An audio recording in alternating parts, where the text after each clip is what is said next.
Maximizar. E você pode Vocês estão vendo? Vocês estão vendo? Está... Sim. Ótimo. Então, podemos começar, tá?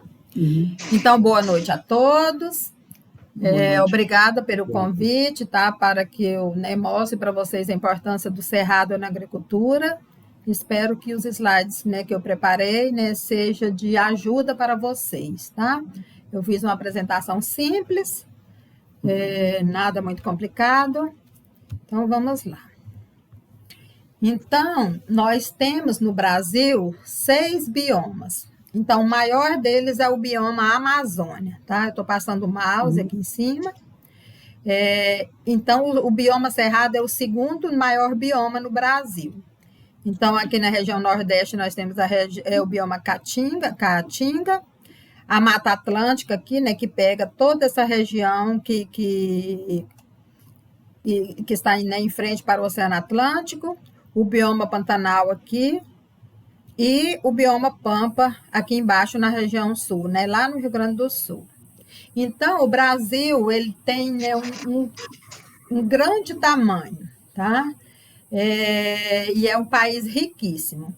Então, o Brasil é o 5º país em tamanho. Então, a Rússia vem em primeiro lugar, o Canadá, depois a China e os Estados Unidos. Então, o Brasil é o 5º em tamanho.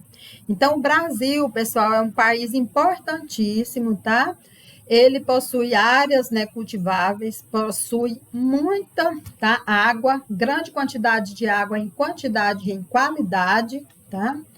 E uma temperatura tropical, tá? Que permite a agricultura. Por exemplo, a Rússia, ele é o maior país, Só que a maior parte dele está congelado, tá no gelo.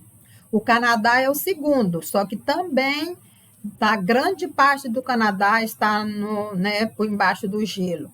Então, sobrou a China e os Estados Unidos, tá? Mas, então, o Brasil se destaca, pela grande quantidade de água, pela sua localização, próximo à linha do Equador, com essas temperaturas que possibilitam todo tipo de agricultura. E nós temos também aqui o isolamento geográfico, tá? Então, para se chegar no Brasil, não tem grandes países, tá? Então, nós temos aqui, precisaria chegar de navio desse lado aqui, tá? Então, o Cerrado ele está localizado no Planalto Central do Brasil e ele é o segundo maior bioma, Só perde para o bioma Amazônia. E o bioma Cerrado possui uma área aproximada de 203 milhões de hectares, tá? Então, ocupando cerca de 25% do território nacional. Então, os solos, pessoal, aqui do bioma Cerrado e do Brasil todo, são propícios para a agricultura. Então, eu coloquei um outro mapinha aqui, então, mostrando que a região do Cerrado, ela pega o estado de Goiás, o estado do Tocantins inteiro, pega parte do Maranhão, parte do Piauí, da Bahia, esse pedaço aqui da Bahia, a oeste da Bahia, e um pedaço de Minas Gerais e os 2 Mato Grosso, tá? Parte do Mato Grosso e do Mato Grosso do Sul. Então, é uma área muito grande e muito importante. E possui, nesse bioma cerrado, os 3 maiores bacias hidrográficas da América do Sul, A bacia amazônica Tocantins, a bacia do Rio São Francisco e do Prata, tá? Então, o Cerrado brasileiro é a savana mais rica do mundo. Então, abrigando uma flora com mais de 11 mil espécies de plantas nativas, E muitos insetos, muitos tipos de animais, tá? E micro-organismos também. Então, eu coloquei aqui o exemplo, de plantas do Cerrado, que vai desde o Cerrado Ralo até o Cerradão, tá? Os Campos Gerais. Nós temos muitas cachoeiras, nós temos plantas retorcidas, tá? Nós temos plantas grandes que podem chegar a 30 metros de altura. No exemplo, eu coloquei aqui o ipê, tá? Então, muita água, pessoal, temos muitos rios, tá? Nesse bioma cerrado. Então, muitas frutíferas como caju, piqui, mangaba, né, o buriti, o bacupari e várias outras frutíferas. E madeiras de lei também, nós temos madeira de lei aqui também, não em grande quantidade, né, mas nós também temos. Então, aqui nessa outra foto eu coloquei o buriti. Então, o buriti, ele é característico das regiões, né, onde tem os rios ou as nascentes. Então, se tem uma grande quantidade de água, existe os buritis, tá? Então, aqui, ó, nós temos eu acho que essa aqui é esqueci o nome dessa aqui. O piqui, a mangaba, então, né, o cerradão, nós temos árvores, né, mais altas, e aqui o típico do cerrado ralo, tá? Então, essa caracterização do cerrado brasileiro. Então, o cerrado é um dos hotspots, né, para a conservação da biodiversidade. Hotspot é o quê? Um local que tem muita biodiversidade, tá? Desse bioma. Então, eu coloquei aqui o exemplo das savanas. Então, as savanas são mais limpas e ela é a mais rica flora dentre as savanas do mundo. Então, mais de 7.000 espécies, tá? Espécies florestais estão nas savanas. E a riqueza dessas espécies também no cerrado, então, são riquezas de aves, de peixe, de répteis, anfíbios, insetos, tá? E grandes animais também, como a onça, a jaguatirica, e tem muitos outros animais de grande porte também. Então, nos cerrados ocorrem, né, grandes taxas de desmatamento, tá? Que têm sido superiores às da floresta amazônica. Então, as pessoas, né, para fazer as pastagens ou para ampliar a agricultura, está ocorrendo um grande desmatamento, tá? Até que eu falei, né, no início para o Gustavo, que eu coloquei sobre o novo Código Florestal. Se vocês tiverem paciência de ver, eu mostro para vocês no final. E o uso do fogo. Então, muitas pessoas, muitos agricultores, principalmente os pequenos agricultores, eles, né, fazem uso do fogo, né, para a abertura, né, de áreas virgens, né, e para instalar e para estimular o rebrotamento das pastagens, tá?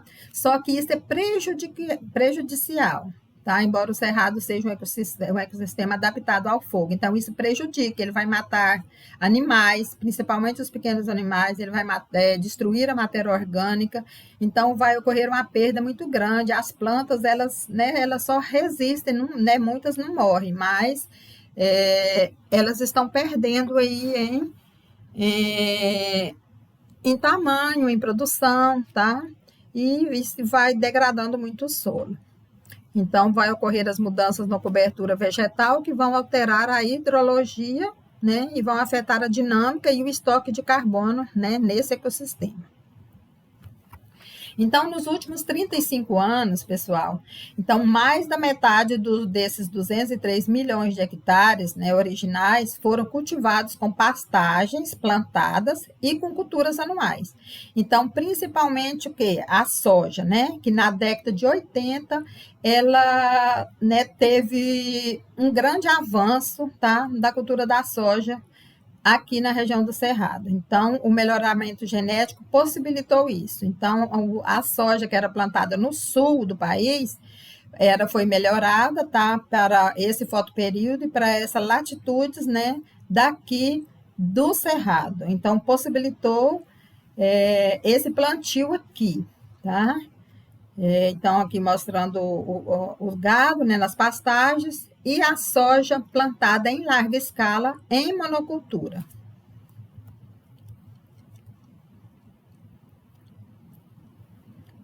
Então, o agronegócio no Cerrado. Então, aqui na região do Cerrado, pode-se plantar, tá, praticamente qualquer coisa. Até a uva, por exemplo, que é uma cultura, né, de clima temperado, já tem cultivares de uvas adaptados para a região do Cerrado. Então, podemos plantar as commodities, tá?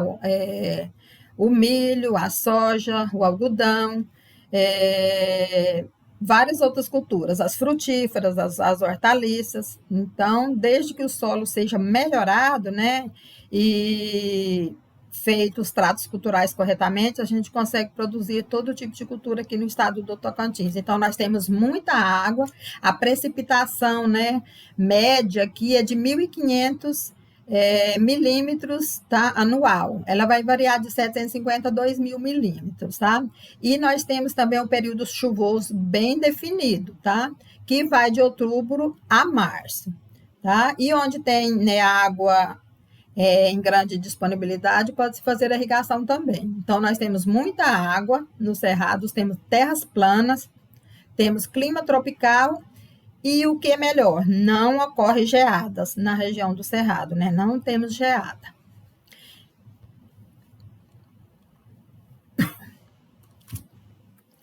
Deixa eu beber um pouquinho de água aqui.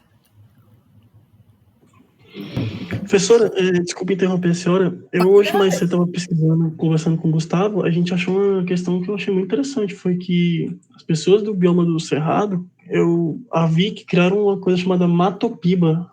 Tem até um site que eu vi que o Matopiba ele engloba o Piauí, o Maranhão, o Tocantins e a Bahia. Sim, é muito importante, né? E lendo um pouco que foi a questão do agronegócio, ele teve um fim lucrativo muito alto para a região do Cerrado, e a questão do desmatamento que a senhora citou antes, ele teve como se fosse um controle maior sobre isso. Tipo, foi um dado assim, que eu achei muito interessante que a gente estava lendo. Aí eles tiveram apoio do GINTER, que é o Grupo de Inteligência Territorial Estratégico, para poder ter essa demarcação dessa área. Então, tipo, eu achei muito interessante pesquisar sobre isso. Sim, o Matopiba é muito importante, tá? Principalmente para a região do Tocantins, né? Mas vamos ver isso mais adiante, tá? Então, a agricultura no Cerrado, né, ela é lucrativa, né, muito lucrativa, e a sua expansão deve continuar em ritmo acelerado, tá?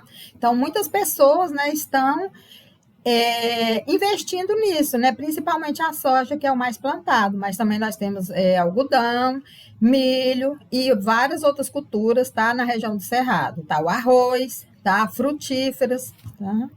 Então, vamos ver aqui.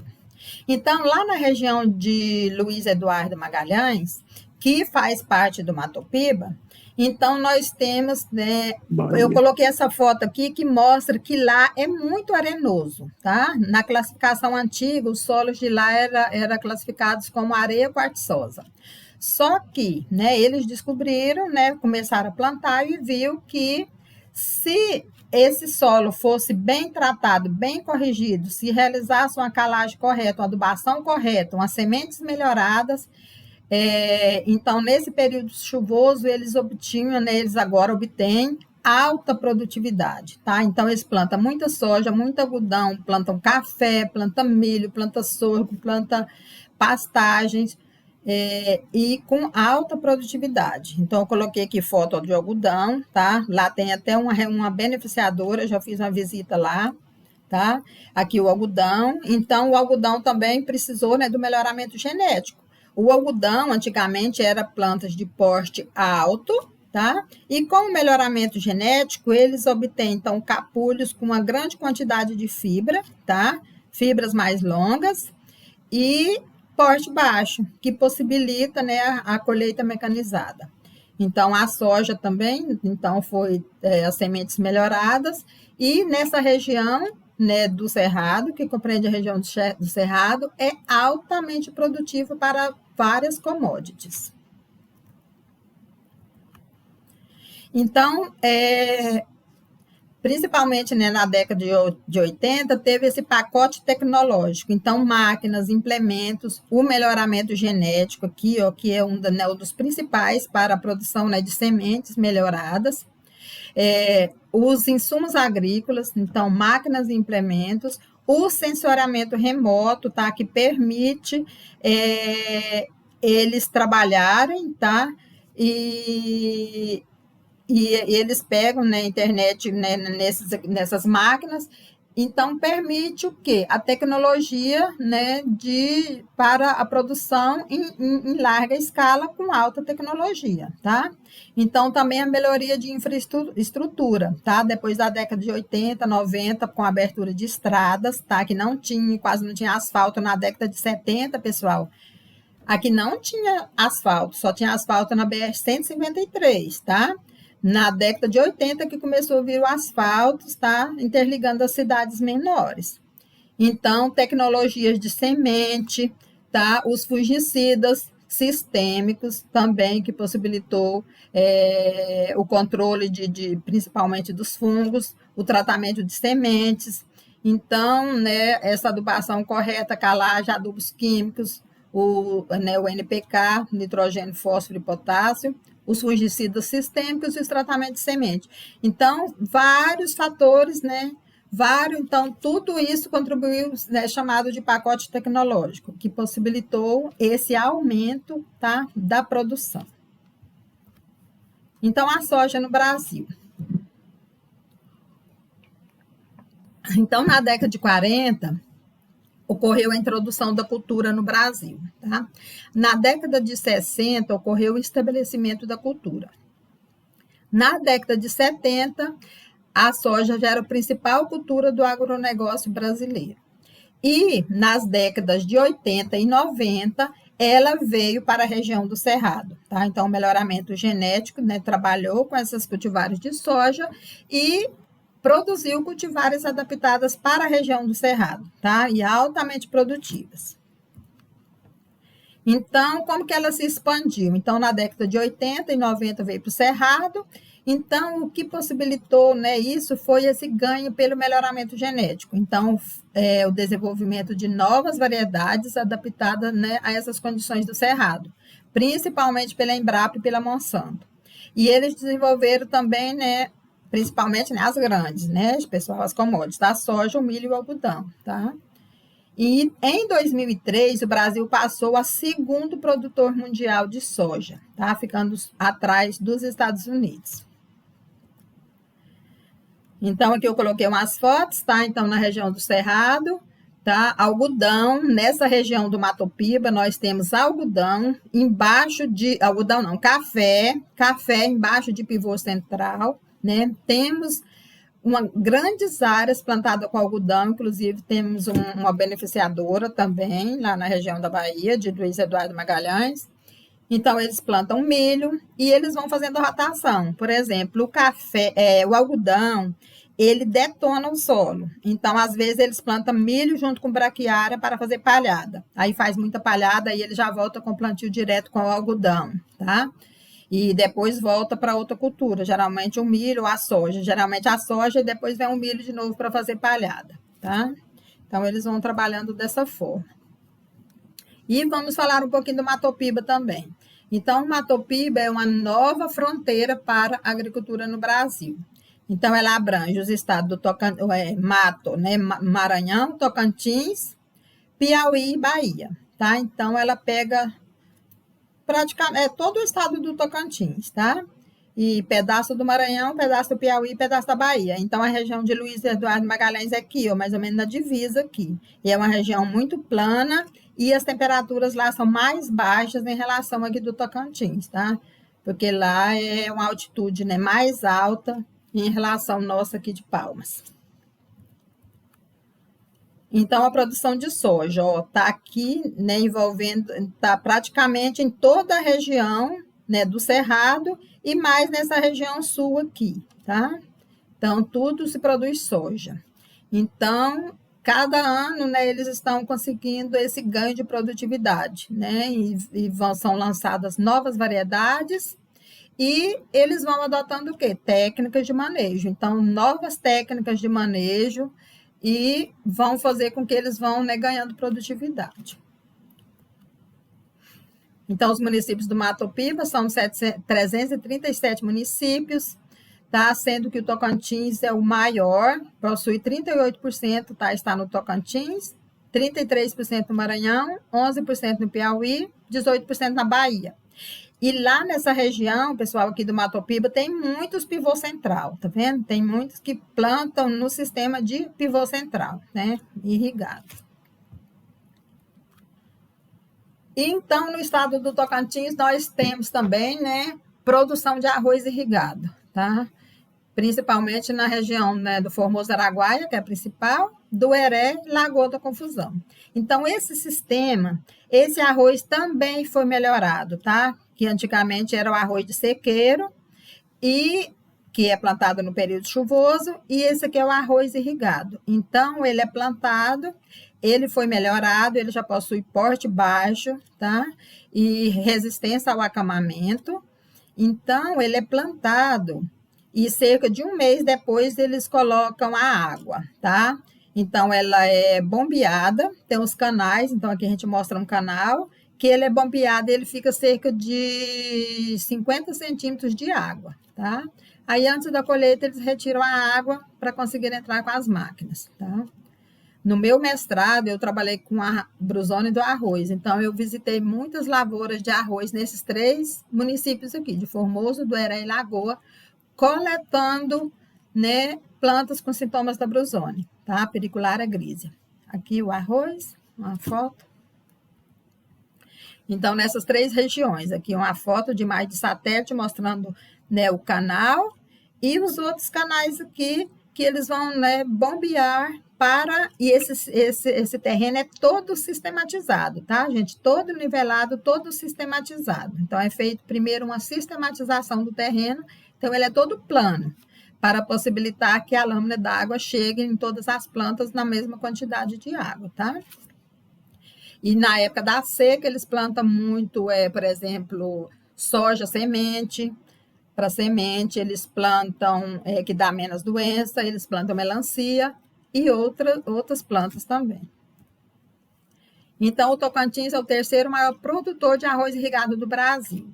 Essa foto aqui é minha, que eu tirei na época que eu estava fazendo mestrado, tá? Então, aí, ó, o arroz, né, ainda não estava florescendo e já estava embaixo da água, tá? Então, o cultivo de várzeas pode ser cultivado frutas, tá? Soja semente, o arroz, né, o feijão, o milho, tudo é plantado nessa região de várzea, tá? Então, a cultura do arroz irrigado. Todas essas fotos do arroz aqui são fotos minhas, tá? Essa aqui eu tirei da parte mais de cima aqui. Então, solos sistematizados e adequados à produção do arroz irrigado. E são áreas grandes, pessoal. Lá no Formoso, as áreas são muito grandes, né?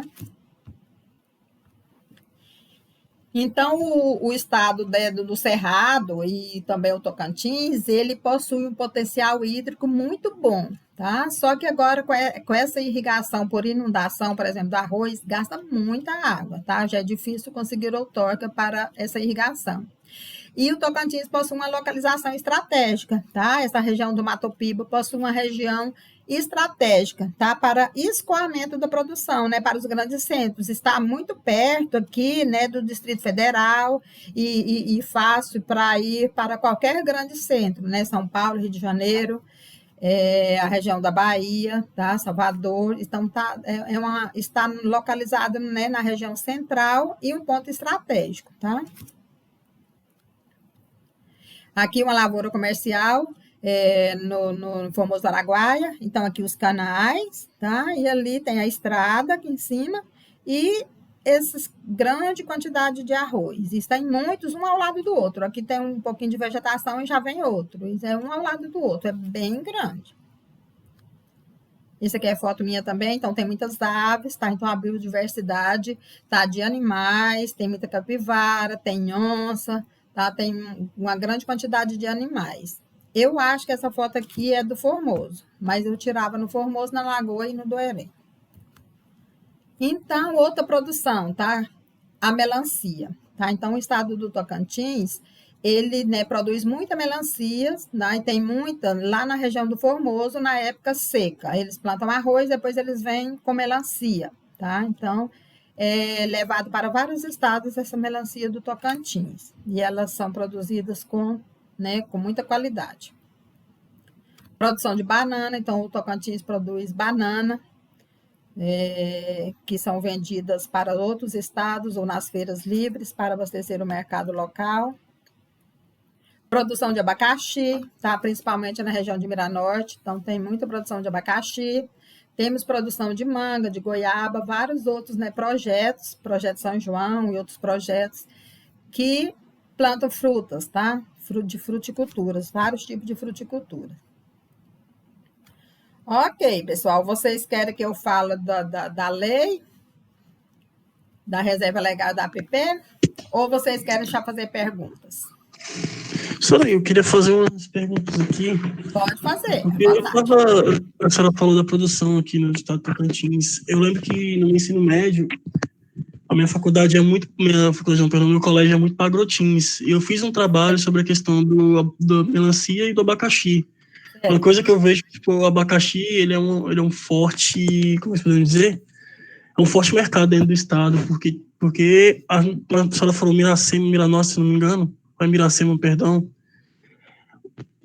um dos símbolos da cidade ainda é o abacaxi. Então, por exemplo, o mercado é muito forte, e da melancia em si, pela questão do sol que tem, a gente tem que poder fazer a melancia, para poder fazer um tipo de raiz, para poder fazer a colheita. Então, tipo, é algo que chamou muita atenção, assim, a questão da força.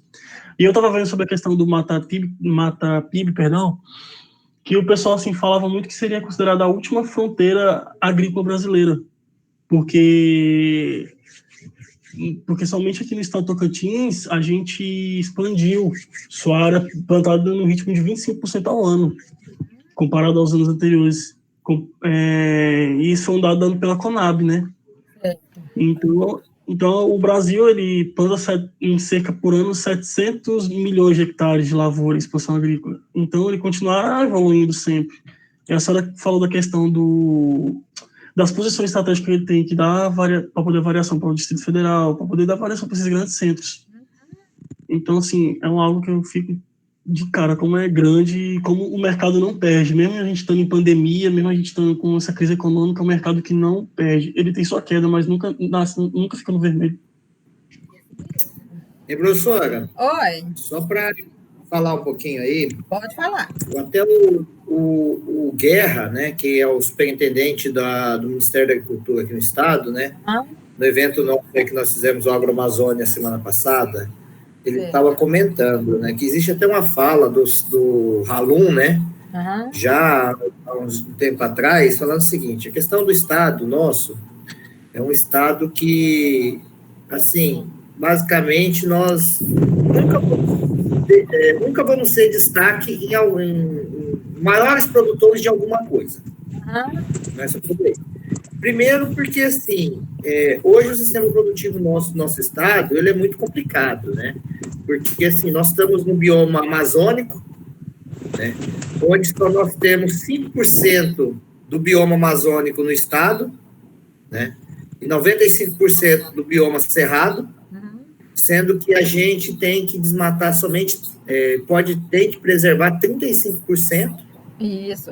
E algumas regiões ainda aqui do estado, né, muito próximas aqui do estado, onde tem as ZPs, né, as zonas de proteção, principalmente, essa reserva chega a 85%. Sim.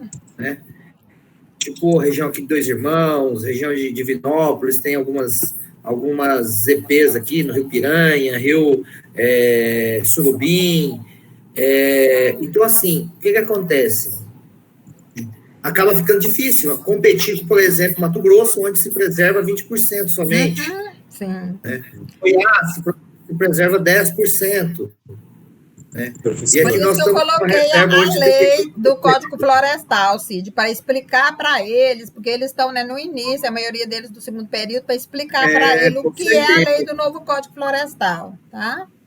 E essa diferença da região do Cerrado e da região da Mata Atlântica e das outras regiões, né, que se pode plantar, né, desmatar em grande quantidade.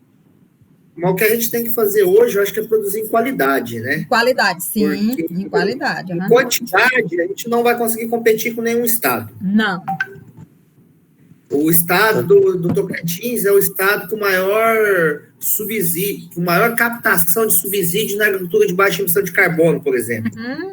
Nenhum estado do Brasil captou mais recurso em agricultura de baixa emissão de carbono que no estado.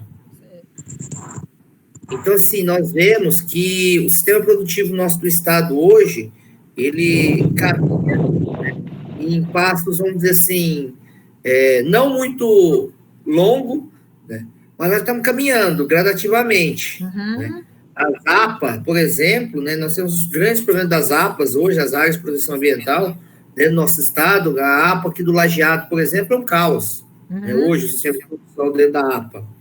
Existe até uma demanda muito grande das entidades, das entidades profissionais participarem, porque nós temos muito... na APA aqui do Lajeado, para discutir, só tem ONG. É verdade. Então, assim, as ONG vai bater pro lado delas e é para colocar, para não produzir dentro das APAs, que é o que manda a lei, né? A APA Cantão, a APA do Cantão e da Ilha do Bananal ali, né, é outra, né? Mesmo a questão, tem lá o Formoso ali, eu estava com o Brandes, semana passada, né, que é o promotor lá do Vale do Araguaia, né, ele que é o cara que é prometido de morte de todo mundo lá, né? Vamos dizer assim, né, que está em todos os problemas ambientais que nós temos hoje na região de Formoso, Lagoa, Cristalândia, que são os passivos ambientais, né, que nós temos hoje lá, essa captação de água, né, exacerbada, né, que muitas vezes os rios acabam secando, né, secando, portanto, a quantidade exorbitante de água que está se retirando, né. Então, assim, é uma discussão muito grande que está tendo essa questão da APA da Ilha do Bananal, né? Então, mas assim, não sei, existe dizem, né, que existe uma regulamentação aí prevista aí, por exemplo, retirar os animais da ilha, né? Já tentaram muitas vezes, uma vez quase conseguiu tirar quase tudo, mas não retirou, hoje voltou tudo de novo e dizem que vai retirar de novo, não sei. Mas essa briga de tirar gado de lá vem há muitos anos, muitos anos. O meu sogro colocava gado lá dentro da ilha. Um comentário aí. Pois é, os retiros da ilha hoje estão ativos, né? Ainda. Agora, eu vejo assim, a potencialidade do nosso estado, o cerrado do nosso estado, né? O cerrado nosso, eu acho que é o grande problema, eu vejo assim, são as burocracias, né? Certo. Tem que preservar, lógico, né? Mas as burocracias hoje, para se abrir uma área, é muito grande. Eu sempre falo, né, que o ideal seria assim, você tem que preservar 35%? Beleza. Agora, você tem que tirar um monte de licença, um monte de coisa, assim. O importante é ter os 35%. Né? E o que acontece? O grande problema hoje é porque, assim, você paga o mesmo valor por uma terra que não é produtiva, né? E ninguém te ressarce. Você não recebe nem R$1 a mais, você paga o mesmo imposto pelas áreas que você tem que preservar, né? Na verdade, você é obrigado a preservar, mas você paga um imposto. Eu acho que deveria ser o contrário, né? Sim. O governo, né, te dá um subsídio para você preservar, não é assim? Cid, essa questão aí, então, a gente, no Tocantins, né, na região de Cerrado, onde for região de Cerrado, precisa ser a reserva legal 35%, mais a APP, não é só o 35%, não, mais a APP, que vai depender do tamanho do rio. É igual as áreas de ZP. A ZP, as zonas de proteção no estado aí, que tem bioma floresta, é 85%. Se você pegar as APP, chega no 100%. Resumindo, chega você não pode matar. 100, sim. No caso, não é 80, é só 80. Eu conheço propriedades rurais aqui no estado que a pessoa comprou e ela não pode desmatar 1 metro. Como que produz? Pois é. Só que, por exemplo, no Pará, por exemplo, muitos desmataram e teve anistia, né? Quando veio o novo Código Florestal, teve anistia. Foi em 2008, né? É de 2008, né? Sim. Não é anistia, né, professora? É assim, você pode compensar em outra região, outra região, sim. Na outra região, pode até ser fora do estado, desde que seja na mesma bacia hidrográfica. Pode fazer essa compensação aí. Eles podem, né, fazer essa troca, desde que tudo registrado em cartório. tá? Mas essa Mas tem que questão... ser só para aqueles antes de 2008, né? Os depois de Isso, 2008, mas assim, o passivo continua, né, na verdade. continua. E a legislação continua a mesma. Então, para quem desmatou, então, né, muitos precisam fazer, né, a recomposição, mas Compensação ou muitos... recomposição, né? É Isso. um TAC, né? Tem que assinar um TAC. O TAC é 20 anos, né? 20, 30 anos um TAC hoje, né? Um termo de ajuste de conduta. Uhum.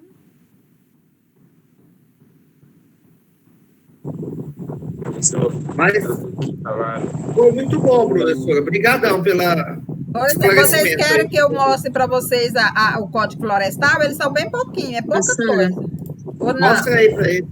Pode Eu mostrar, vou ter que dar uma professor. saidinha, professora, mas parabéns, viu? Ah, obrigada, Cid. É rapidinho, se você quiser ficar um pouquinho, não demora não. Ah, eu vou olhar aqui um pouquinho. professora, Oi, gostaria de fazer uma pergunta. pode fazer. Eu já vi que o cerrado tem várias definições. Cerrado de mata, tipo assim, mais atlântica, tem um cerrado mais rasteiro.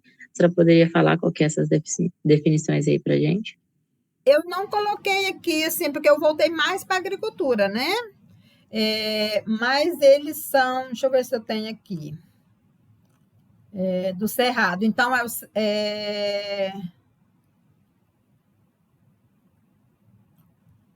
porque são eu tinha colocado isso aqui em algum lugar, deixa eu ver onde eu coloquei ele, que são várias definições, né? Só, por exemplo, para o Cerrado. Não, eu Sim, não estou com eu ela não aqui, lembro não, quais são agora não. todas.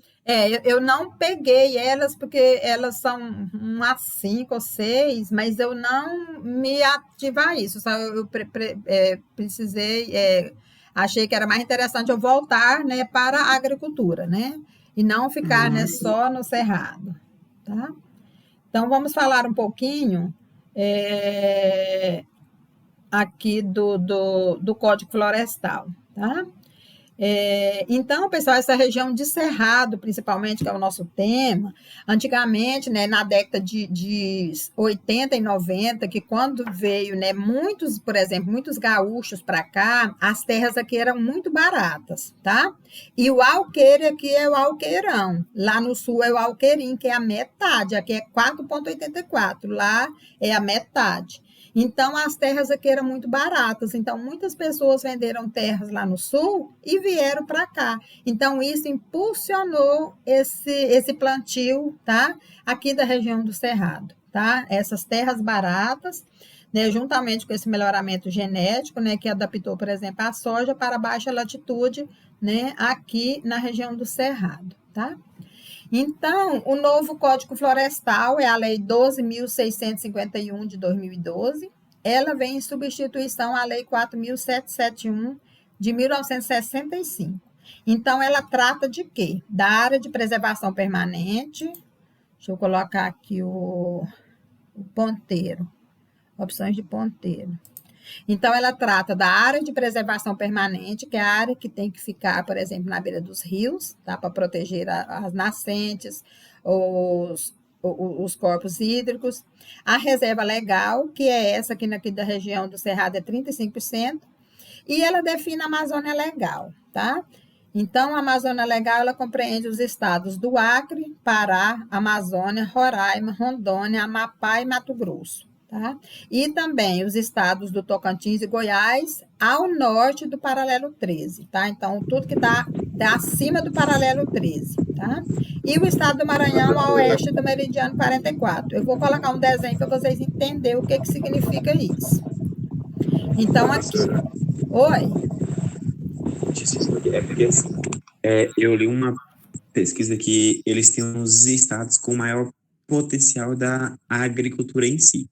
Sim. Os principais estados que têm grande potencial, tá, são exatamente os da região norte, que basicamente abrange a bacia amazônica e grande parte das florestas em si que são preservadas. São preservadas, Porém, isso. Uhum. porém dizem que esse potencial da região norte é capaz até de suprir necessidades mundiais devido à superpopulação em si. Uhum. Daí eu fiquei tipo assim, hoje em dia tem alguns desmatamentos ilegais, que são muitos. No Tocantins tem fogos na savana em si. Eu queria saber qual a respectividade genética em si, nesse ponto das superpopulações com a falta de alimentação na agricultura em si, sendo que grande parte das áreas preservadas tem grande potencial, mas se elas forem utilizadas, clima, tudo vai afetar. Sim, quando ocorre o desmatamento, né, ocorre o primeiro que afeta a quantidade de água, as águas já vão diminuindo, tá? Muitos produtores, eles desmatam, onde tem várias nascentes, eles pegam e, né, faz o desmatamento, né, ilegal, né, escondido, e enterram, né, grande quantidade de madeiras e, né, as árvores que eles tiram, eles aterram as nascentes, então, onde tinha várias nascentes, por exemplo, eles cobrem tudo. Então, com isso vai ocorrendo o quê? Uma desertificação, tá? Então, quando tem né, as matas preservadas e as reservas, que a função é isso, é para preservar, tá? Tanto as plantas como animais para preservar a fauna e a flora, né? Então, se desmata e se tira, por exemplo, as nascentes, as águas vão secando, tá? Vão secando e vão desertificando, tá? Então, Professora, uma coisa que a senhora estava comentando com o professor Cid, a questão do tanto de, como é que podemos dizer, de lei de desmatamento que tem na região nossa, né? sim, eu vou chegar lá. Eu estava vendo a questão, tipo, como eu viajei muito, assim, eu vejo tanto que tem, né, de pessoas que, como é que fala, molham a mão de outras pessoas para poder ter uma liberdade maior, pra poder ter um plantio maior. Por isso que o pequeno agricultor, ele acaba tendo uma desvantagem gigante aqui no estado, assim. É muito difícil conseguir crescer assim, não é, professor? Sim, mas eu vou mostrar para vocês umas coisinhas até legal, tá bom? Dentro da lei, tá? Com essa novo código, tá? Eu vou falar umas coisinhas bem legais para vocês. Então, vocês estão vendo que tem aqui, eu coloquei uma linha preta aqui, então, que é o paralelo 13, então, ao norte do paralelo 13 e a oeste do meridiano 44, que pega aqui entre o Maranhão e o Piauí, aqui a Bahia. Então, tudo que está aqui onde eu estou passando o cursor, entre essas duas linhas, é a Amazônia Legal, tá? Então, dentro dessa Amazônia Legal, se for mata, tá? Que geralmente tudo é mata, a reserva legal precisa ser 80%, mais a APP. E como os rios aqui são grandes, por exemplo, o Rio Tocantins mesmo, então o estado do Tocantins nós temos o Rio Araguaia de cá e o Rio Tocantins de cá. E a APP, que é a área de preservação permanente, é de 500 metros de cada lado, não é só de um lado, não, dos dois lados, tá? Então, se eu pego 80% aqui de APP, de reserva legal, mais 500 metros, por exemplo, não vai sobrar nada, a não ser que essa fazenda dessa pessoa seja muito grande, tá? Então, as terras são ótimas para o plantio, só que a legislação proíbe, tá? Então, vamos agora ver mais coisa para frente. O paralelo 13, eu tracei essa linha azul aqui, para quem é aqui do estado do Tocantins e que conhece, então ela é ali próximo à Alvorada, tá? Em São Miguel do Araguaia, então o município de São Miguel do Araguaia passou um pouco para a região, para cá. Então, aqui, se um fazendeiro tem uma fazenda aqui, ele precisa obedecer os 35% de reserva. Se ele for no estado de Goiás, é só 20% que tem que deixar de reserva, tá? Então, tudo que tiver abaixo do paralelo 13 é 20% de reserva. Para cá, que já está dentro da Amazônia Legal, se for cerrado, 35%. Se for mata, 80%. Tá vendo, gente? Então, isso está na legislação. Então, aqui, ó, bioma Amazônia. Então, conforme essa lei, 80%, tá, de reserva legal, mais APP. No bioma cerrado, então, tudo no bioma cerrado, ó, 35% de APP nos estados da Amazônia Legal.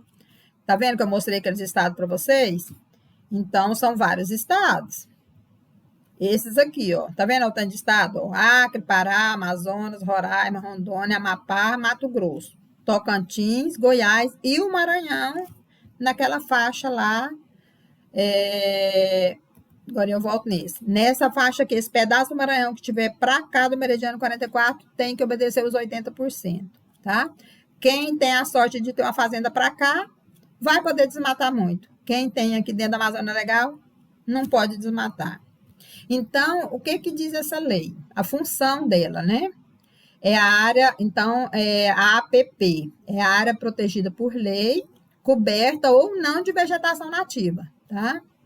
Então, a função, preservar os recursos hídricos, a paisagem, a biodiversidade, a fauna e a flora, proteger o solo e assegurar o bem-estar das populações. Tá? Então, esse eu mostrei, esse também. Então, pessoal, nas outros biomas é 20% de APP, ou de reserva legal, mais APP, tá? Tem que ser os dois, é a reserva mais APP, tá? Então, nos outros, nós temos 20% na região do Cerrado 35%, na Amazônia Legal, dentro daquele Amazônia Legal, 80%, e nas outras regiões, 20%. Então, aqui as APPs, só para vocês entenderem aqui. Se tiver uma nascente, ela precisa ser protegida num raio de 50 metros, 50 metros. Então, precisa ficar a mata ciliar. Tá vendo? O rio é esse azulzinho claro e esse outra parte mais verde é a mata ciliar. Se o rio for de 10 metros, precisa deixar uma mata ciliar de 30 metros para cada lado. E essa largura do rio é contando nas cheias, pessoal. Não é na época da seca, não, nas cheias. Então, largura do rio, de 10 a 50 metros. Precisa deixar uma mata ciliar de 50 metros. E por aí vai. De 50 a 200 metros, a mata ciliar de 100 metros.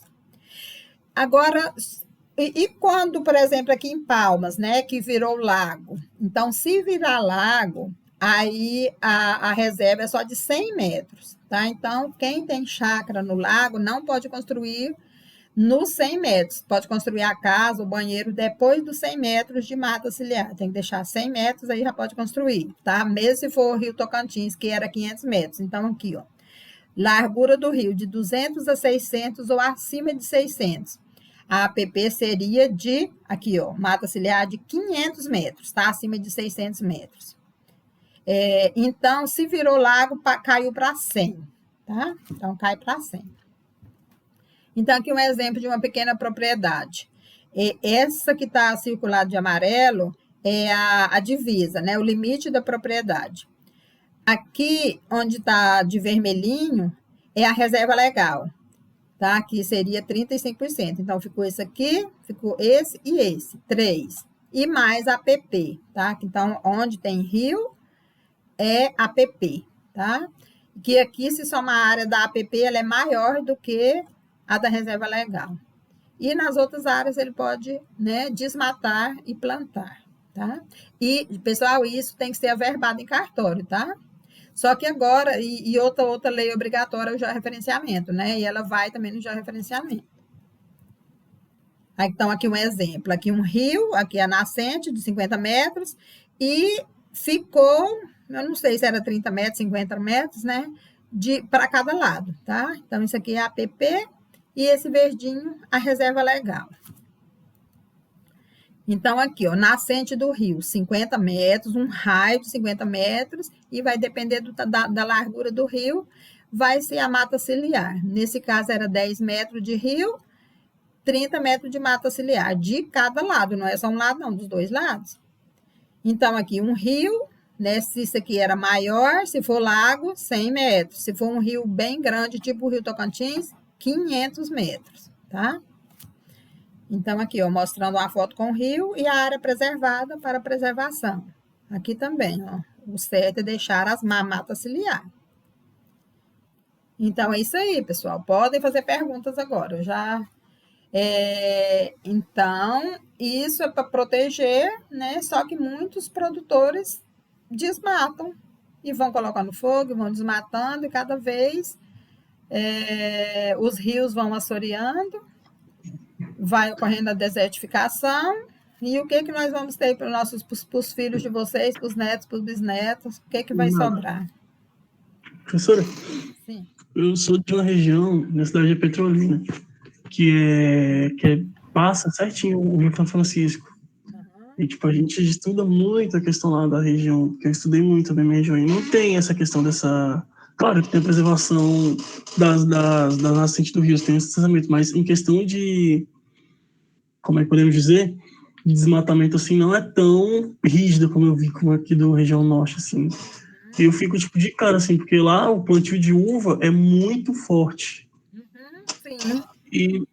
E lá eu fico assim, assim, se ela tiver, não sei se ela já foi, ou se tiver a oportunidade disso, ela vai ver que na beira de estrada mesmo as pessoas estão vendendo uva, pessoas assim, então é um ponto muito forte. Então, tipo, eu já conversei com agricultores de lá que falam que a legislação lá, ela funciona para quem não tem dinheiro.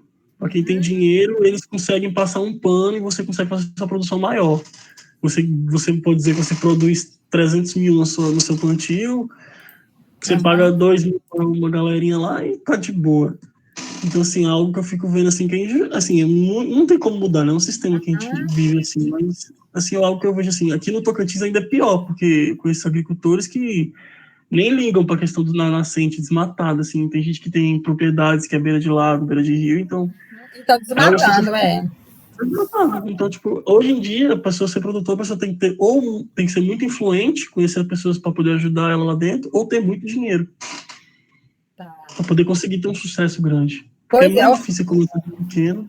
Perdão. Não, pode falar. É que eu só explicar uma coisa. O que acontece se alguém denuncia ou se quem pode multar? Por exemplo, aqui no Tocantins é o Naturatins, então é um órgão estadual, ou o IBAMA, tá? Então, se um deles for lá e fizer uma multa, para quem que vai a multa? Para, por exemplo, se o dono da fazenda contratou, né, uma pessoa que tem um trator para fazer o desmatamento. Não, a multa vai para o nome, vai para o CPF do dono da fazenda, da matrícula da fazenda, tá?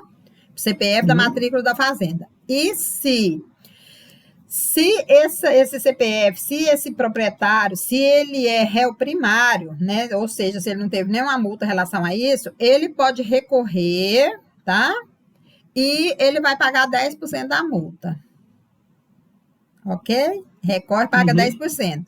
Então, na própria legislação que proíbe, já dessa brecha grande aí para a pessoa desmatar, tá? Então, conhecendo a lei, tem as brechas, né? E tem aquilo que eu estava conversando com o professor Cid, que uma pessoa pode ter uma terra boa, num lugar bom, de fácil acesso, e aí ele quer plantar e quer desmatar. O que ele faz? Ele compra uma terra ruim, num lugar bem longe, para colocar ela, para averbar ela como reserva, para ele poder plantar lá na terra boa que ele tem, mais boa e de fácil acesso, entendeu?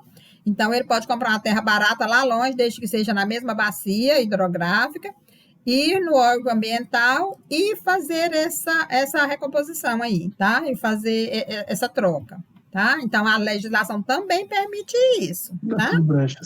Essas brechas do produtor comprar mesmo uma área, por exemplo, 50 hectares, ou sei lá, vou exemplo, 50 hectares, que aí ele pode desmatar aquela área dele e colocar a reserva lá na outra, de terra ruim e longe, né? Beira de serra, onde pode plantar, e eles deixam lá, tá? Então, é permitido isso também. Eu acho, sei lá, professora, que eu vejo assim, eu fui fazer uma pesquisa assim hoje mais cedo sobre a questão, pra gente poder conversar sobre a live, né? Aí eu tava vendo a questão que o bioma do Cerrado é um dos poucos biomas que se o ser humano for, tirando os perigos de alguns animais perigosos, assim, se o ser humano for solto lá, ele consegue sobreviver, porque você tem muita variedade de frutos, você tem água, não em excesso também, mas não falta, você tem a capacidade de sobreviver. O clima não é aquele desértico que fala, perdão, né? Não é seco como da Caatinga, como eu já fui, é muito, assim, eu conheci gente que a terra é aquela terra áspera, sabe, professor? Aquela terra ruim, que você não consegue nada. Então, assim, o bioma do Cerrado, assim, do meu ponto de vista, assim, pesquisando, ele eu acho ele um dos mais importantes que tem no Brasil, assim, territorial. Pela variedade que você tem nele, variedade de vegetação, variedade de fauna. Então, assim, algo que eu fico olhando para isso, como é que, tipo, algo daqui a 30 anos pode nunca mais existir por brechas em leis, por pessoas que acham que estão por cima delas e às vezes não estão. Então, assim, é algo que é preocupante. Mas assim, é bom sempre a gente estar estudando, revisando sobre isso, porque você consegue ter um domínio, porque se uma pessoa chegar e conversar com você, você tem alguma resposta para dar para ela, e explicar para ela algo que pode mudar a cabeça dela. Que bom, pessoal. Estou vendo que vocês, né, estudaram, buscaram. Gente, isso é muito bom. Essa turma de vocês é uma turma muito boa, muito interessada. Né? Vocês né, entraram né, já direto nessa pandemia, mas assim, a turma de vocês é uma turma muito boa, de todos assim, interessados, de buscar, de correr atrás das coisas. Não, professor, a gente tenta, né, professor, que é muito difícil assim, a gente conseguir manter o foco em casa, assim, é complicado, mas tem que estar em cima, senão não passa, não pega diploma e tem que ir, né? Mas não é só ter o diploma, conseguir o diploma é fácil, o difícil é arrumar o emprego depois, porque é o mercado de trabalho Outra que pessoa, não seleciona deixa as triste uma hora pessoas. dessa, não. Hã? Conseguir emprego depois é triste. Eu estava vendo, professor, hoje em dia, se você não tem um mestrado, um doutorado assim, você se forma os engenheiros agrônomos em atacado, né, no Brasil já hoje. Se você não for bom em alguma coisa assim, você não se destaca, você não tem um emprego bom. Então a pessoa tem que estar sempre buscando. E desde pequena, assim, eu gosto dessa área, assim, como eu já falei, acho que mais cedo, que eu já fiz trabalhos antigos com questão da melancia, com abacaxi. E o que eu mais gostei, e da uva também, o que eu mais gostei foi da uva, pela questão que é da minha cidade. Então, assim, eu já vejo como é que é o plantio, você aqui a senhora até comentou que aqui já consegue até produzir, mas você tem que ter um cuidado maior. Então, eu acho muito interessante estudar sobre isso, é algo que eu gosto muito, assim, a gente faz de coração, a gente não está aqui por obrigação. Isso, hein, João Lucas? Então, no caso da uva, já tem uva adaptada para o cerrado, principalmente a Niágara, tá? Seja a branca ou a Niágara rosada. Lá na Lagoa da Confusão tem plantio de uva. E se alguém quiser plantar, a uva ela é muito rentável, tá? A Embrapa, Uva e Vinho, lá de Jales, eles fornecem as mudas e eles dão treinamento, tá? Se vocês quiserem conseguir, por exemplo, estágio, ou se tiver, por exemplo, uma associação de produtores que quiser plantar, ou se quiser fazer curso, é só entrar em contato com eles, que eles treinam as pessoas, tá? E também fornecem as mudas, tá? Fornece todas as mudas já prontinhas nos cavalos, tá? Então, a uva é muito rentável, tá? No caso aqui, pode ser outro tipo de uva também da Vitis vinífera, mas a mais rústica para cá é a Niágara, que é aquela com semente e da casca grossa. As que são plantadas na região do Vale do São Francisco, as uvas finas, tá? Sem semente. A maioria uva fina, sem semente, e o foco delas é para exportação, né? Claro, eles vendem lá também, vendem no mercado interno também, mas elas são para exportação, essas uvas. Não, professor, assim, Gustavo, tem alguma coisa para acrescentar, amigo? Não, foi perfeito a apresentação. Alguém tem alguma pergunta? A gente está abrindo espaço para perguntas. Alguém tem alguma dúvida para tirar com a professora? Não. Acho que ninguém tem, não. Professora, eu acho que a gente vai começar a pensar no encerramento dessa live, porque acho que a gente já está uma horinha já. A gente não quer ocupar muito tempo da senhora, a gente agradece de coração pela atenção, pelo que a senhora apresentou para a gente, ajudou muito, foi algo que a gente aprendeu. E eu agradeço, sim, como aluno.